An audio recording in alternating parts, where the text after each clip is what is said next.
13 heures, bonjour et bienvenue à tous. Voici les titres retenus pour ce nouveau journal. La 41e journée mondiale du tourisme ouverte hier en Côte d'Ivoire dans la commune de Cocody en présence du Premier ministre Patrick Hachi. Cet événement veut relancer le tourisme mondial malgré la maladie à coronavirus.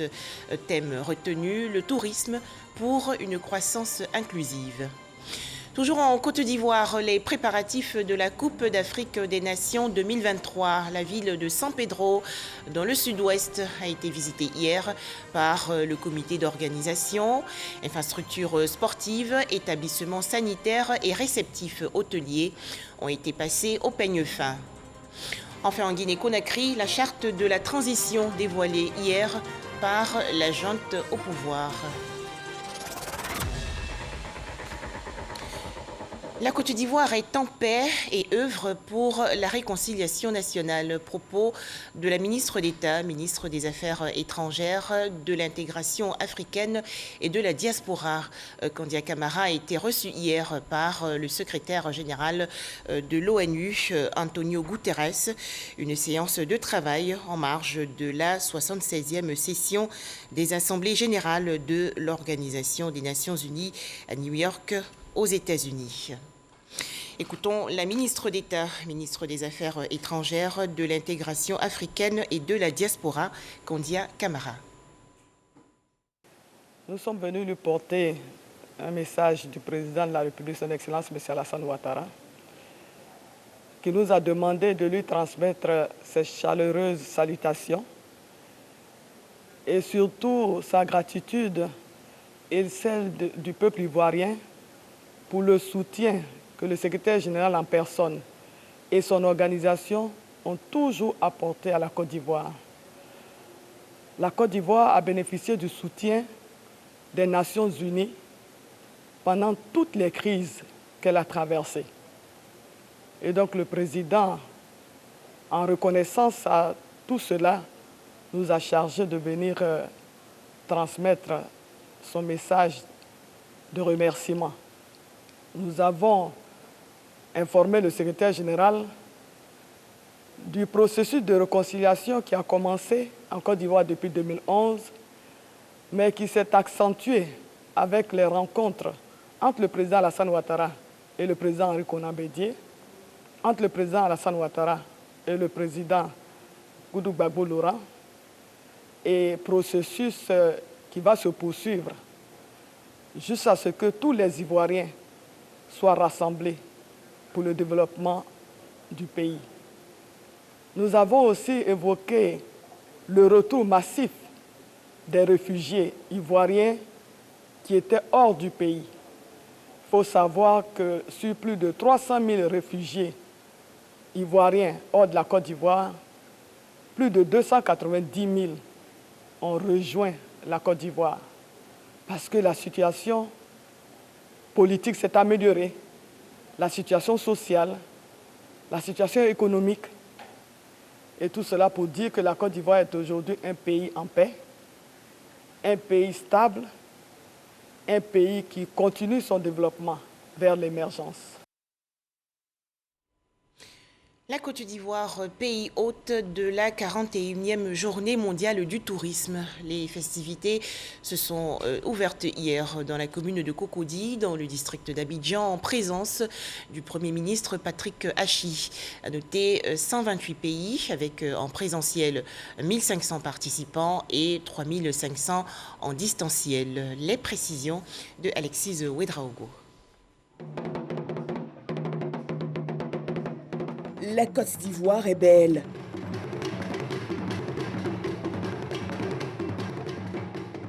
Ce lundi, elle accueille le monde du tourisme sous ses plus belles coutures. Pour cette 41e journée mondiale du tourisme, le pays met les petits plats dans les grands.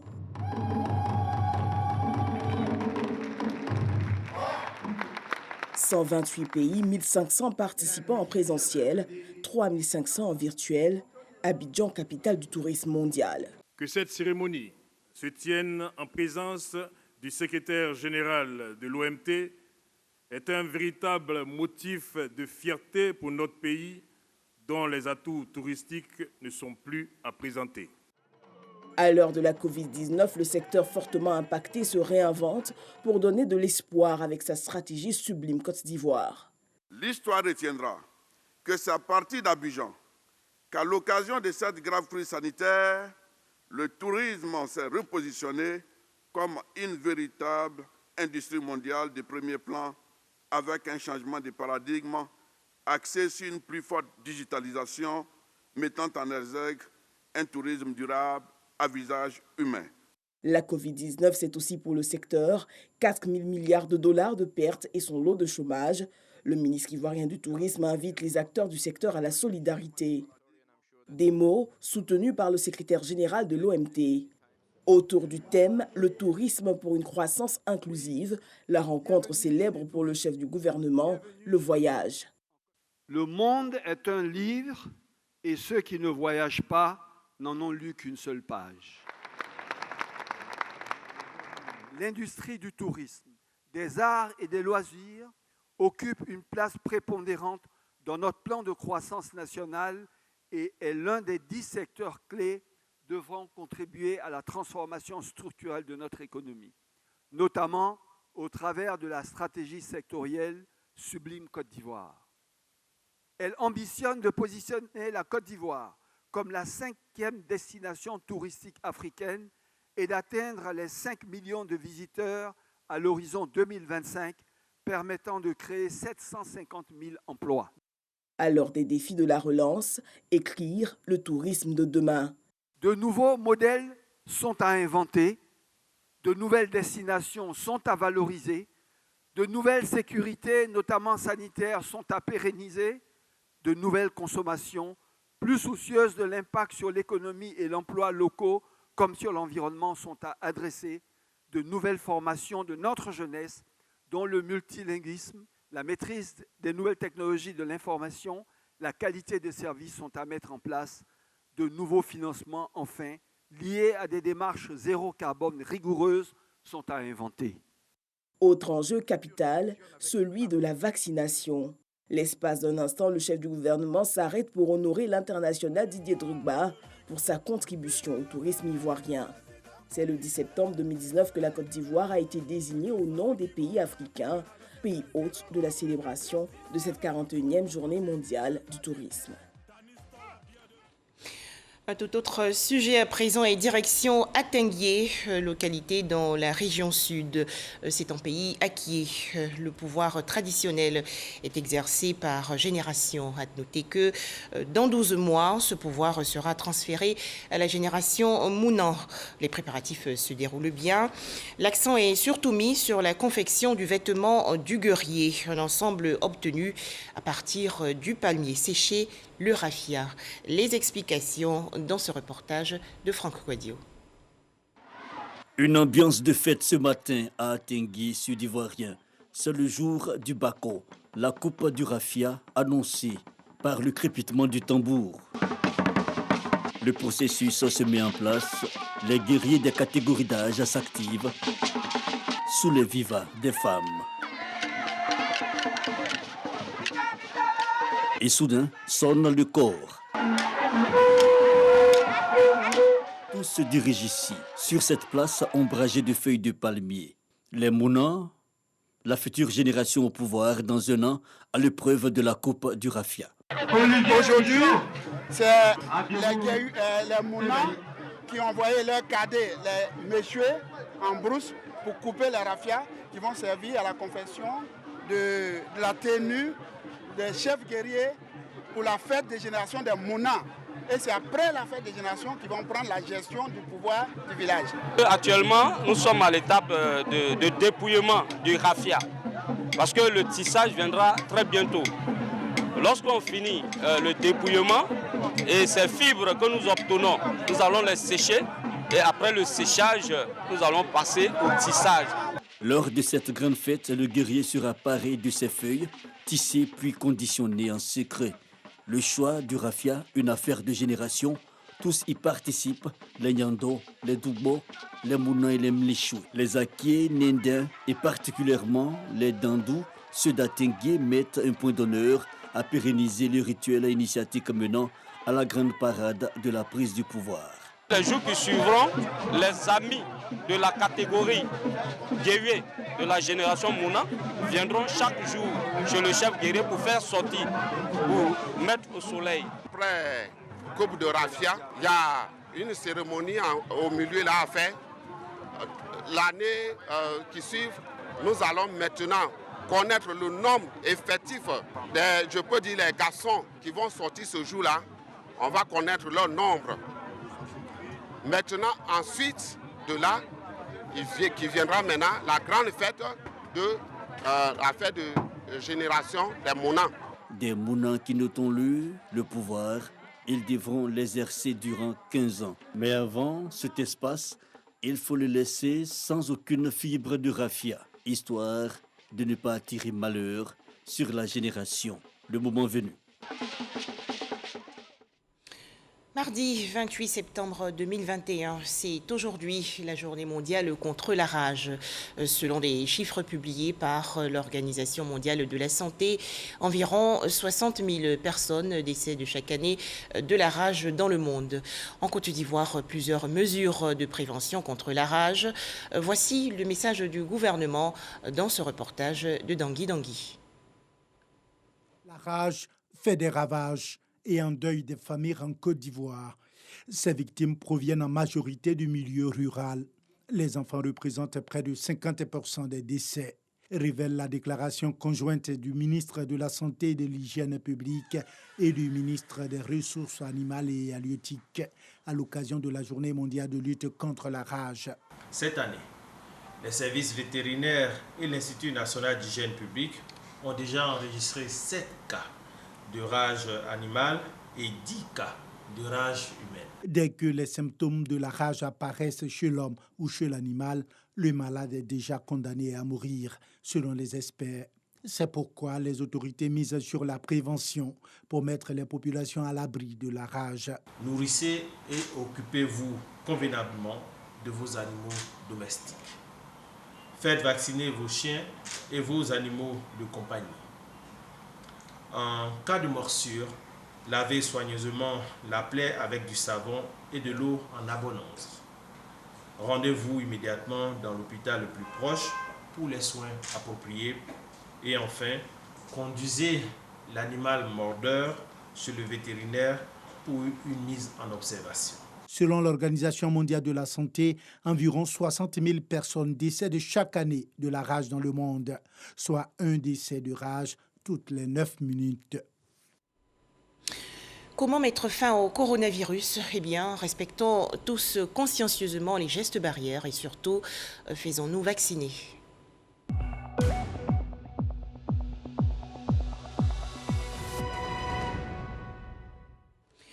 La Côte d'Ivoire face au coronavirus. 98 nouveaux cas de coronavirus ont été enregistrés hier par le ministère de la Santé, de l'Hygiène publique et de la couverture maladie universelle. Le pays compte actuellement 59 977 cas confirmés de coronavirus, 57 606 personnes guéries, 607 décès et 1764 cas actifs.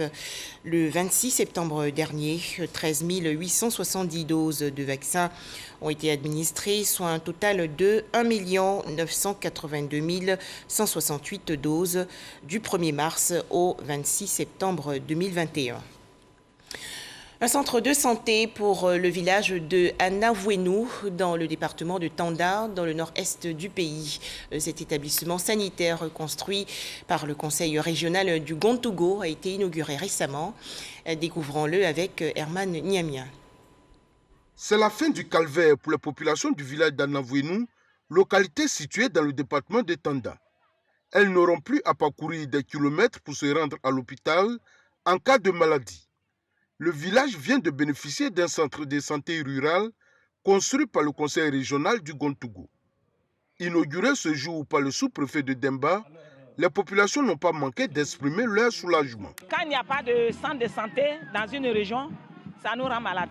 Parce que les enfants ont besoin de vaccins, les femmes enceintes ont besoin d'être suivies. Donc vraiment, c'est une grande joie pour moi aujourd'hui de participer à cette inauguration de ce dispensaire. Une épine vient d'être retirée des pieds des populations d'Anavouénou. Mais d'autres problèmes demeurent encore dans cette localité. Notre souci actuellement, c'est l'électrification du village.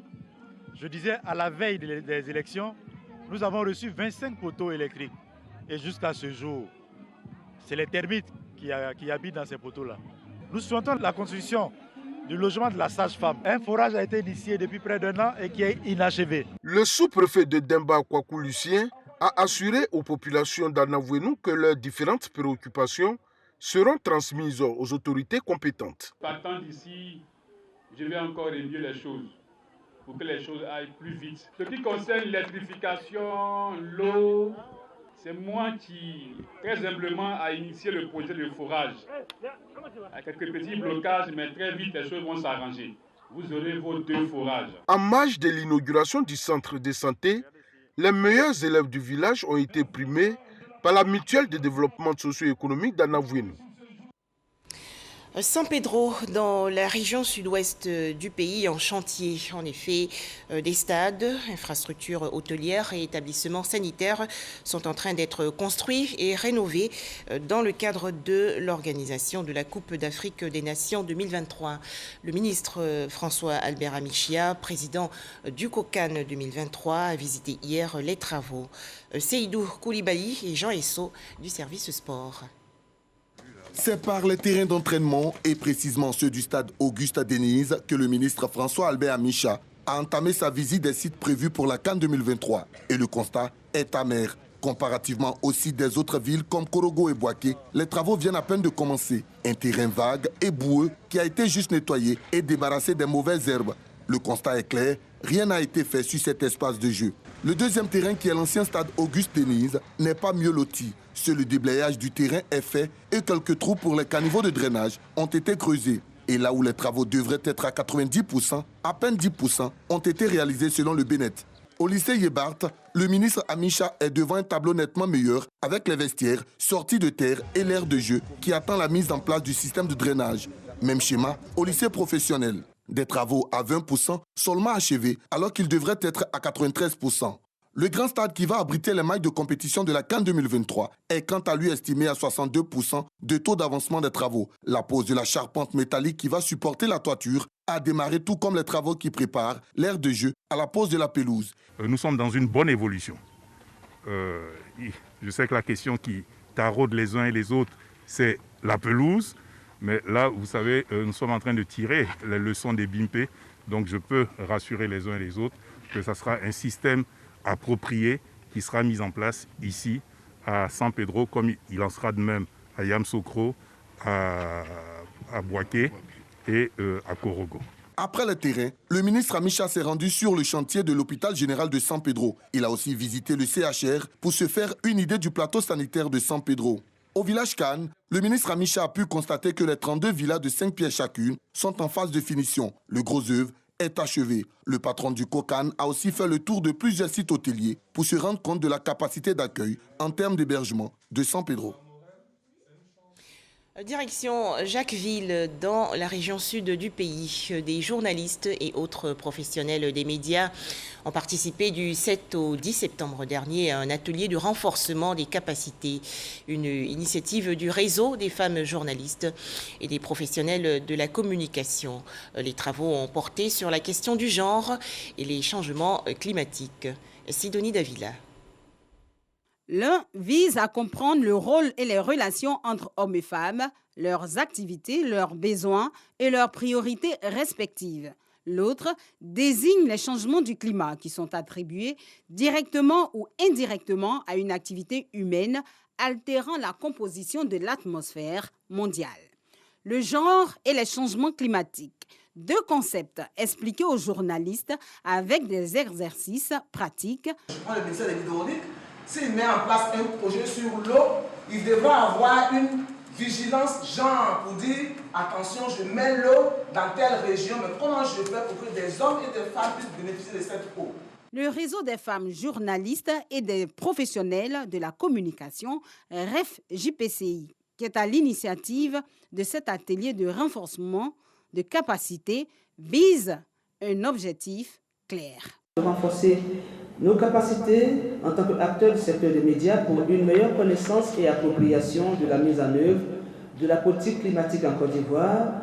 Et c'est aussi une occasion pour nous à saisir pour acquérir des connaissances sur le lien entre genre et changement climatique. Le PNUD, associé à cette formation, a apporté son appui technique et financier pour des résultats concrets. La question de la lutte contre les changements climatiques est une priorité, si bien que le Programme des Nations Unies pour le développement ne cesse d'accompagner l'État de Côte d'Ivoire et le gouvernement, y compris l'ensemble des acteurs et des populations en milieu urbain comme en milieu rural, sur la mobilisation de ressources pour aider à développer davantage des actions et des projets concrets sur les changements climatiques. Le ministère de l'Environnement et du Développement durable accompagne et encourage également cette initiative. Diverses études ont mis en évidence l'importance de mener des actions de communication et des médias en matière du lien entre genre et climat pour favoriser l'adoption des comportements préventifs adaptatifs au sein de la population.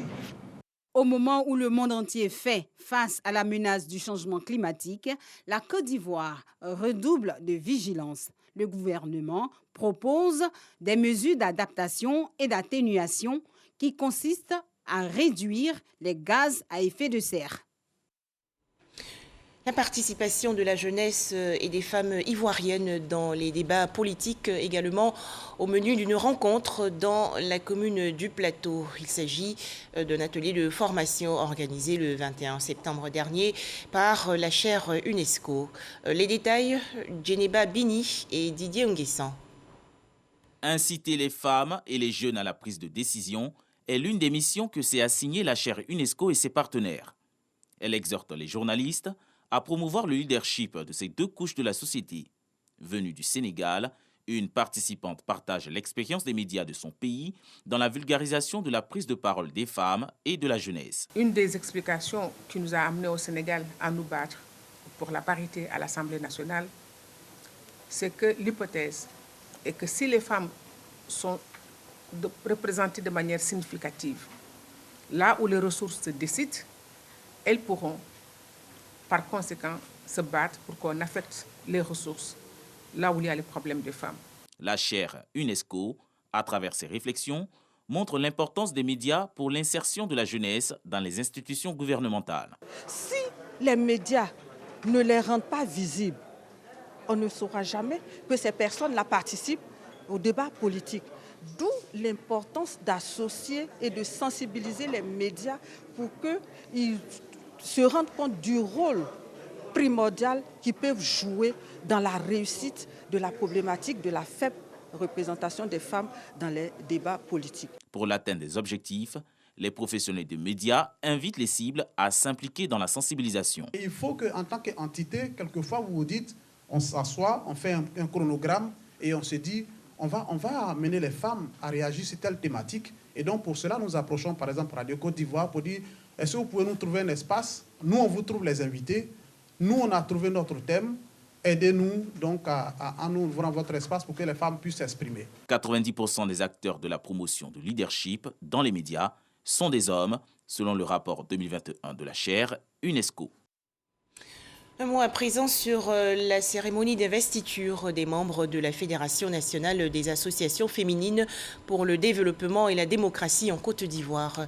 Les festivités se sont déroulées récemment dans la commune de Yopougon. À noter 1000 associations au sein de ce groupement. Le point dans ce reportage de Ange Kouakou et Jean Djadji. Œuvrer pour l'autonomisation de ses membres, telle est la principale mission de la Fédération nationale des associations féminines pour le développement et la démocratie en Côte d'Ivoire. C'était à l'occasion de la présentation de ces activités. Ensemble, nous avons décidé de créer cette fédération parce que c'est étant organisé et bien structuré qu'on pourra ensemble aider les femmes. Parce que qui dit l'autonomisation dit l'organisation des femmes. Et aller vers les bienfaiteurs pour pouvoir aider ces femmes à être autonomes. Pour Issouf Koulibaly, le premier adjoint au maire de la commune, cette belle initiative nécessite l'unité et la cohésion sociale.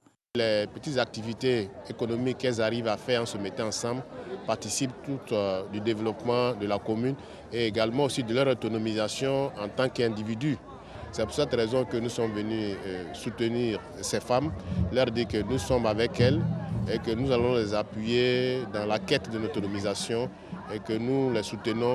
Créée le 25 mai 2021, la Confédération nationale des associations féminines pour le développement et la démocratie en Côte d'Ivoire regroupe en son sein 1000 associations de femmes.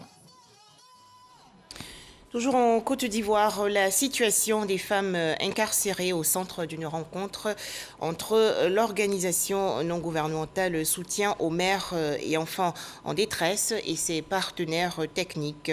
Les échanges se sont déroulés il y a quelques jours dans la commune de Cocody.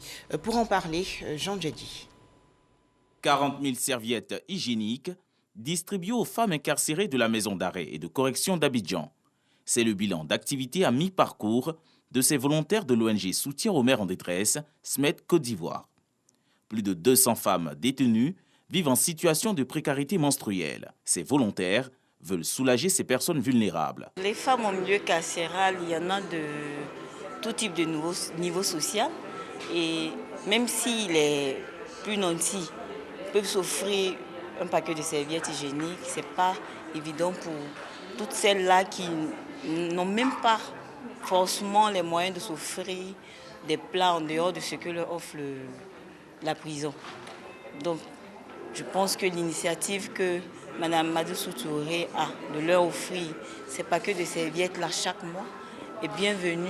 Ces bénévoles sollicitent l'aide de l'État pour la réduction des coûts des serviettes hygiéniques afin d'améliorer les conditions de santé des détenus. Le kilo de riz, ça fait à peu près 500. Le paquet de serviettes hygiéniques fait 500.